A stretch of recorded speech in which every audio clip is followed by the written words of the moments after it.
সরকারকে ধন্যবাদ জানাতে চাই যে তিনি দায়িত্ব নিয়েছেন। আমার বিশ্বাসও আছে যে তিনি সফল হবেন। আসুন আমরা সবাই মিলে তাকে সাহায্য করে। আসসালামু আলাইকুম দর্শক। সো এখন দেখেন ফখরুলের অবস্থা, মির্জা ফখরুল এখন দেখেন কী বলে, মানে একটা কথাই আছে না, যতক্ষণ পর্যন্ত সাইজে না ফেলা হবে ততক্ষণ পর্যন্ত উত্তর মধ্যে ঘেউ ঘেউ করতেই থাকবে। এখন কেন বলে যে আমরা অন্তর্বর্তীকালীন সরকারের সাথে আছি, আমাদের সবাইকে মিলে তাকে সহযোগিতা বা সাহায্য করার প্রয়োজন, এরকমভাবে বলতেছে। এখন কেন, মানে এরা শুধু নির্বাচন নিয়েই মরছে।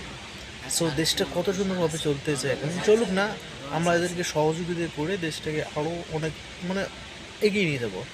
কিন্তু সেটা না করে এরা কী করতেছে, শুধু মানে সরকারের পিছিয়ে লাগাই দিতেছে। সো গতকালকে আমি একটা ভিডিও দেখলাম, সেখানে দেখি যে ছাত্রলীগ আছে, কিন্তু সেখানে আবার বিএনপিরও কোনো একজন নেতা ছেলের নাকি নাকি মিছিলের একটা ইয়ে করছে আর কি, মিছিল করবে এরকম একটা মিটিং করছে। তাহলে দেখেন অন্তর্বর্তী সরকারের পিছনে বিএনপি এবং আওয়ামী লীগের সবাই লেগে গেছে।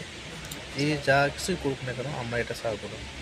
5 বছর অবশ্যই ক্ষমতায় রাখতে হবে আমাদের সরকারকে। এখানে যে বলে যে জনগণ নির্বাচন চায়, আচ্ছা জনগণ কারা?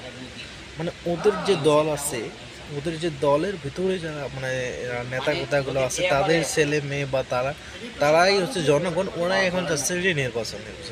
তো দেশের মানুষ দেখেন এখন মানে সরকারকে, আমি তো চাই যে মরার আগ পর্যন্ত তিনি ক্ষমতায় থাকবে। আমার যে ব্যক্তিগত যেটাই। সো দ্য সিস্টেম যেটা আছে ওটা আলাদা বিষয়।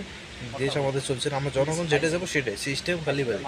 আমরা জনগণ যদি চাই তেনাকে রাখবো, আমরা রাখবো।